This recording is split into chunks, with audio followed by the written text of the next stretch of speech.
Magandang araw sa inyong lahat. Ang tatalakayin ko ngayon ay tungkol sa mga tungkulin ng wika. Ang wika ay hindi lamang simpleng kasangkapan sa pakikipag-usap. Ito rin ay tulay ng pag-unawa at pagkakaisa sa pagitan ng mga tao. Sa tulong ng wika, naipapahayag natin ang ating damdamin, naibabahagi ang impormasyon at napapanatili ang mabuting ugnayan sa kapwa. Ayon kina Brown at Yulee noong 1983, may dalawang pangunahing tungkulin ang wika. Una ay ang tungkuling transaksyonal at ang tungkuling interaksyonal. Ang dalawang ito ay parehong mahalaga. Ang isa ay nakatuon sa impormasyon at ang isa naman ay sa mga ugnayan ng mga tao. Una ay ang tungkuling transaksyonal. Ito ay wika na ginagamit upang magpahayag ng impormasyon o mensahe. Layunin nitong magpaliwanag, magturo at magbigay ng kaalaman sa tagapakinig. Ayon naman kay Baigay, may dalawang uri ito, ang expository at evaluative. Pag sinabi nating expository, ito ay ginagamit sa paglalarawan, paglalahad, paghahambing at pagbibigay ng panuto. Halimbawa, sa paglarawan, ang dagat ay napakalawak at kulay asul. Nilalarawan nito na ang dagat ay napakalawak at kulay asul. Sa paglalahad naman ay noong Lunes ay pinahayag ng guro ang bagong patakaran.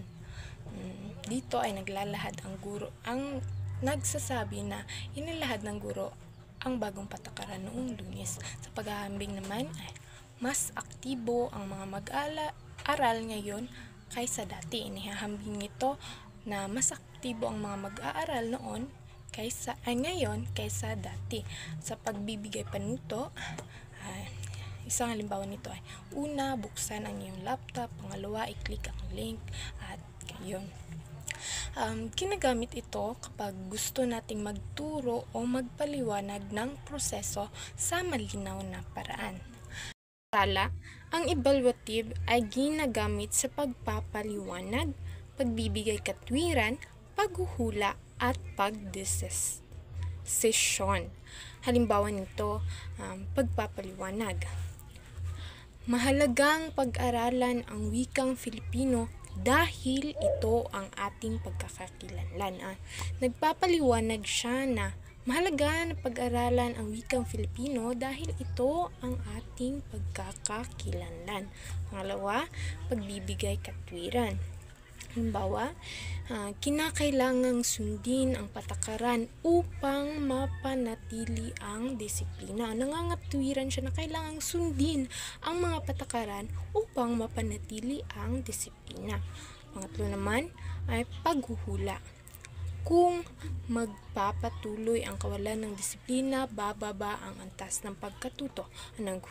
Naghuhula siya na kung ipapatuloy daw ang kawalan ng disiplina ay bababa ang antas ng pagkatuto ng isang mag-aaral.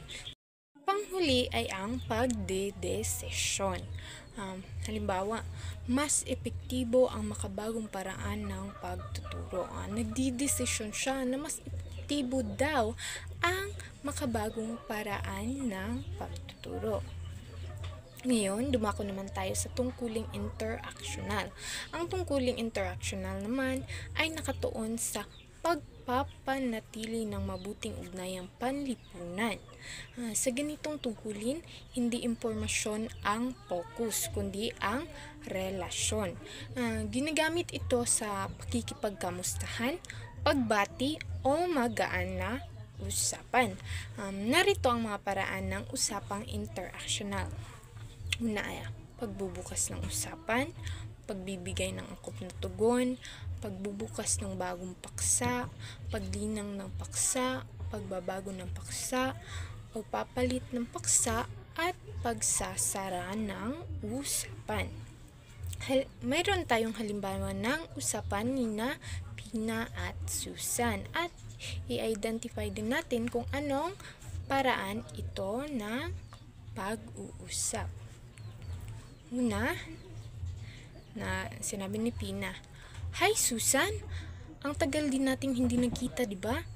Ito ay pagbubukas ng usapan." Tumugon naman si Susan na, "Oo nga, nagulat din ako at dito pa tayo sa palengke nagkita. Ang ganda mo ngayon." Nagbigay siya ng angkop na tugon at paglinang ng paksa. Ang pangusap na ang ganda mo ngayon ay ang paglinang ng paksa. Tumugon naman si Pina na, "Ikaw rin, hiyang yata sa iyo ang pag-aasawa." Ito ay pagbibigay ng angkop na tugon sa nilinang na paksa ni Susan. Sabi naman ni Susan, "Medyo mabait kasi ang asawa ko at mga anak. Ikaw, hindi ka pa ba mag-aasawa?" Sabi niya na medyo ay pagtugon at ang mabait kasi ang asawa ko at mga anak ay ang paglinang ng paksa at ang ikaw, hindi ka pa ba mag-aasawa ay ang pagbubukas ng bagong paksa. Tumugon naman si Pina na, "Nako, wala sa bukabularyo ko yan. Masaya na akong nag-iisa."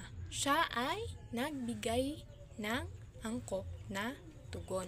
Si Susan naman ay tumugon ulit.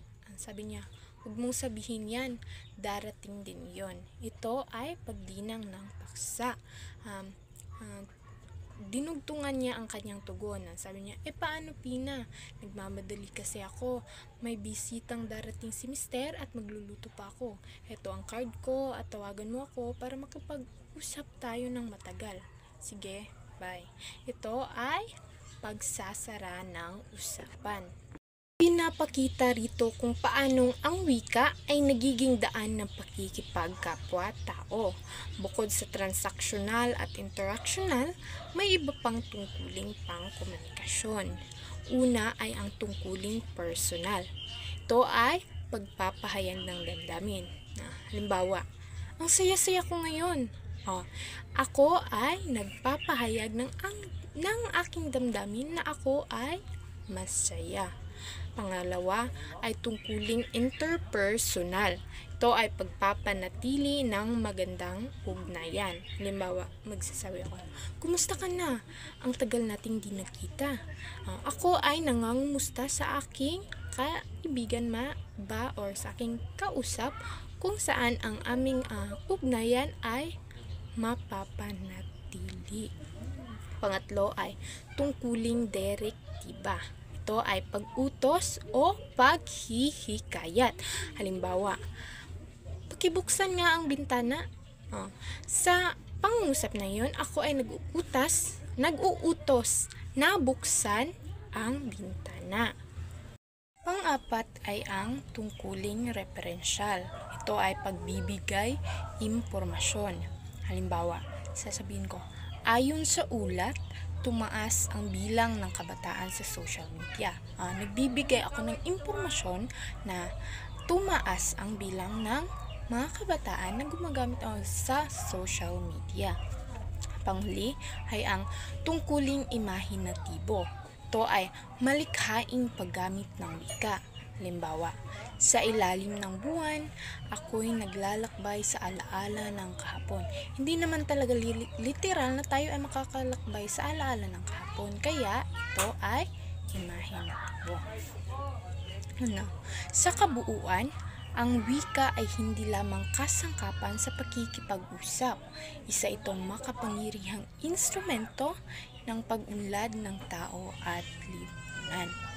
Sa pamamagitan ng tungkulin nito, ang tungkuling transactional, interactional at iba pa, na ipapahayag natin ang damdamin, na ipapasa ang impormasyon at napapanatili ang mabuting ugnayan sa kapwa. Sa classroom man o sa araw-araw na buhay, ang pag-unawa sa mga tungkulin ng wika ay susi sa mas epektibong komunikasyon at mas malalim na pakikipag-ugnayan sa kapwa-tao.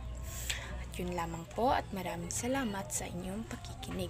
Naway mas naunawaan natin ngayon kung gaano kahalaga ang wika sa ating pang-araw-araw na buhay.